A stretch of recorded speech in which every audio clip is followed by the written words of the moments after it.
Hey guys, how's it going? It's Reno again with CEI Financial, and today we're going to talk about some more fundamentals of money, and we're going to go over three different accounts today. I call this my ABC 1, 2, 3s of growing your money. Like I said, we're going to go over three different accounts. Two that you're probably very familiar with, one that you're probably not. And this is all pertaining to growing your money. Okay, so the first one we're going to talk about is a fixed account. Okay, a fixed account, all of you have, pretty much. The majority of people have a fixed account. A fixed account is simply a checking and savings account at your local bank, credit union, online bank now. That's what a fixed account is. And a fixed account, when you put your money in there, the bank typically declares the interest rate, meaning they tell you what kind of interest rate they're going to give you on this money. Right now, the national average on a checking and savings account is 0.09%. It's extremely low. So be wary of the advertisements that you hear saying, well, our bank gives you 5 times the national average. Okay. Now you know what the national average is. It's 0.09. Okay. So what does that look like as far as money goes, as far as growth? Okay. If you use the rule of 72, and as you watch more and more of these videos, I'm gonna reference the rule of 72 a lot because it's a principle foundation. It's very important that you understand the rule of 72 when you're trying to grow your money, because the rule of 72 works both ways. It works both ways as far as growing your money and losing your money. Okay. So whatever your interest rate is, you divide that by 72, and that will give you the amount of time it takes for your money to double. So at a 0.09% interest rate, I've said this before, it's 800 years for your money to double. So what that looks like on an actual graph of, say this is your money, and your money starts here is when you put your money in, and it's a fixed rate, so it's very, very low, right? Probably never get that high, but that's what it looks like on a regular graph as far as growing your money. It's very slow, it's very steady, it's fixed, it does not move. So what you tend to realize is after a amount of time, you can't sit there and put it in a bank and a checking and a savings account and expect to have real growth on your money. Okay. Other types of fixed accounts are also money markets, CDs, certificate of deposits. And those are all types of fixed accounts. Basically, the bank declares, it tells you what interest rate they are going to give you. Okay? So in an effort to get a better rate of return than 0.09%, people are going to move out of the fixed category and into what we call a variable account. Excuse my nose, guys. So this is going to be a variable. And like I said, variable, like I said earlier, the first two you're going to be very familiar with. The fixed is a checking and savings account. Variable is most commonly your 401k. Now, most Americans have 401ks now. There's a study out there that says that there's more Americans that own a 401k than they do a home. So there's a whole bunch of 401ks out there. So everybody is dealing with a variable account in some way, shape, or form. So what a variable account does, you can gain money and you can lose money in a variable account. What that looks like on a graph is your money goes up, your money goes down, your money goes up, your money goes down, right, and so on. That is what a variable account looks like. This would be your money. So in a variable account 401k, you're actually buying and holding stocks. Whenever you participate in your 401k, most of you don't know what's going on behind the scenes. They got a fund manager doing all the work. So you don't actually know where your money is. A lot of you are in what we call a target date account. Target date accounts just typically map you out until your age of retirement. A lot of fees are associated with that, but we're not going to get into all that technical stuff as far as how far that goes. But this is just a basic illustration of what your money does in a variable account. You can actually gain money, but at the same time you can lose money. Okay, and a lot of people are experiencing the losing part of the money right now, as far as here we are in 2020, and stock market's taking some hits. So now there's a lot of strings attached to this account. There's something that we call or something that is called the 59.5 rule, RMDs. Okay, that's two different ones. 59.5 rule is, say you have an emergency and you need to access some money out of your 401k or any type of variable account. Well, the problem with doing that is they are going to tax you. They're going to give you a 10% penalty for doing that, plus your tax rate. The IRS will not let you touch your money in a qualified account, qualified retirement account, which is 401k, IRAs, mutual funds, anything like that. You cannot touch your money until you are 59.5 years old. If you decide to take it out, the IRS is going to penalize you 10% penalty plus your tax rate. So let me explain that a little bit. Say you have an emergency and you need X amount of dollars, and you try to go into your 401k, and you're going to get taxed. You're going to get taxed at tax rate plus your 10% penalty. So basically, what this means is you're borrowing money at X percent. Let's say your tax rate is 20%. Okay, let's just say that for giggles. Your tax rate is 20%. Okay, well, they're going to give you 10% plus your tax rate. So you're basically borrowing money at 30%. That is not a good loan, guys. Okay, so you need to think about that when you're trying to dip into your 401k. It's basically borrowing money at your tax rate plus 10%. You know, nobody wants nobody's trying to get a car loan at 30%. Nobody wants a home mortgage loan at 30%, right? Okay, that's what it means. That's how bad it could be when you try to take out of your 401k. So don't do that. Try not to do that.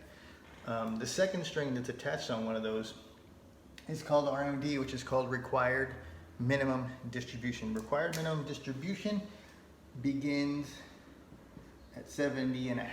70.5, there's also 72 years old. It just kind of depends on your age. This is really bad. This will really hurt you if you don't take your minimum distributions. What the IRS says is if you don't start pulling out of your retirement plan by the time you're 70.5 years old, we're going to give you a little bump. We're basically going to make you do it. The penalty for not pulling out money by 70.5 is 50% plus your tax rate. I mean, that is astronomical. They want to make sure that you know they're not playing around. And if you don't start pulling money out of this account and start giving the IRS their cut, that's what they do to you. Okay, the IRS is going to get their money. Okay, and that's how they do that. So in an effort to avoid this stuff, bear with me, I'm going to erase this. I'm going to erase the words up here. So in an effort to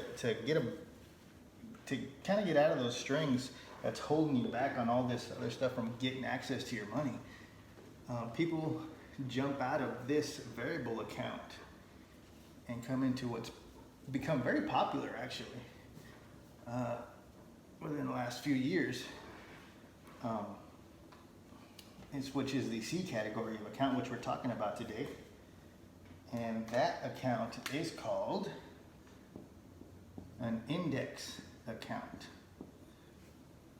Okay, the biggest difference in an index account is you are not buying and selling stocks. You do not own them. All we do in an index account is mirror an index. The most popular index that people use is the S&P 500. Okay? So what does that look like on, what does my money do on a graph on an indexed account? Well, since we're not buying and selling stocks, this is the magic of an index account. Yes, your account goes up, but where in a variable account your account would go down, index account does not do that. Okay? So this was what it would look like in an index account. You come up with the market.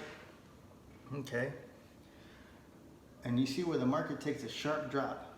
Well, we hold exactly right here at our high point. We don't take that dive, okay? But oh, look, the market came back up. Now we pick up. We pick up right there at our high point. We do not lose money. Oh, market takes another sharp dive. Nope, not Mr. Index account, okay? Market comes right back up. You come up with it, okay? Another sharp drop. We do not lose money, okay? Market comes back up, you go back up with it. So this is a variable, and this is an index. So you tell me, where do you think you want your money to be?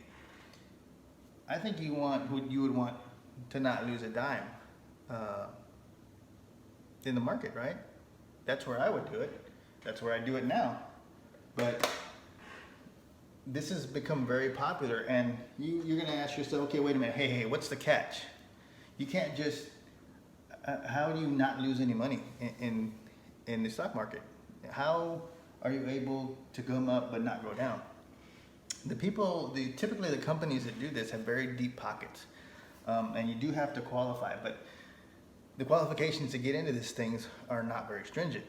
Okay, they're not super out of control. Anybody can really get into this, but since people don't know about it, this is what happens. So, but typically what happens in the account, these big companies will give you what they call a cap. And the cap on the growth will typically be 12 to 15%. Okay? But at the same time, remember, you don't lose any money. So they're going to give you a floor of typically 0%. Sometimes a little more, just depends on the company, really.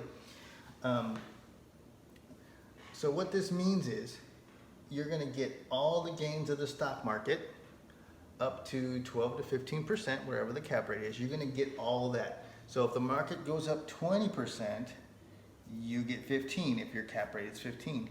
If the market goes 8%, you get all 8%. Now if the market tanks, the market goes negative 30%, negative 40%, it crashes.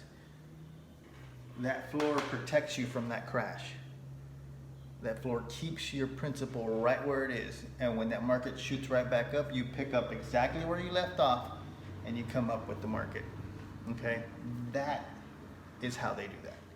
And typically, these companies like Nationwide, Prudential, Transamerica, these companies that have been around forever, they have really, really deep pockets. They can offer this to their customers. Okay? So that's the C account. So now that I show you where you really should have your money should be in an indexed account, in my opinion. Now that I've shown you the best way to grow your money, now we're going to go through the 1, 2, 3s. This video is called ABC 1, 2, 3. The ABCs are your accounts. Your 1, 2, 3s are how you are taxed on your money. Okay? I'm going to show you how you grow your money. I just showed you how you grow your money. Now I'm going to show you how you're taxed on your money. And unfortunately, taxes are the most overlooked aspect of finances. Taxes are the most overlooked aspect of your finances, but it's also what can really kick your butt the most, especially in retirement. If you don't know how your money is taxed, you're going to be in a world of hurt, okay? So, 1 is tax now. 2 is tax later. 3, my favorite, tax-free. Those are E's. Okay? Let me jump this up so you can see that. So tax now. When you are in a fixed account and your money sits there for years and years, and you're gonna get that growth on that money, that very slow growth, the government is gonna send you a 1099, and you are going to get taxed on the interest, on that little bit of interest. You will get taxed on it if it's a big enough number. So that's tax now. Tax later or tax deferred is basically a 401k, an IRA, mutual fund, stuff like that, where you do not get taxed on the money until you start to pull it out. So it grows tax deferred. You're putting your money in, it's growing, and it's growing tax deferred. That means it's going to grow. It's going to be taxed later on when you start pulling it out. And just remember, make sure you pull it out at least at 70.5, or you're going to get those huge fees.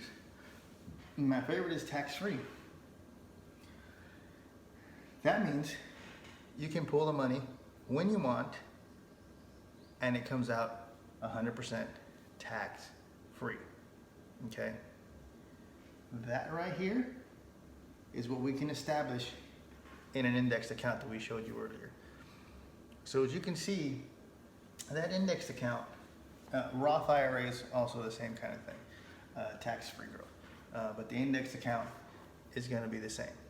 It's going to be tax-free. You can pull your money without fees and tax-free. That is awesome. Okay, so you really need to look into that more, and I'll create some more videos explaining that. But I just want to make this a basic fundamental overview of the 3 accounts plus the way you're taxed. If there's any questions on this, guys, we can go into it further. Hit me up at CEI Financial on Facebook. Email me at CEIMoneySolutions@gmail.com, and we'll see you on the next video, guys.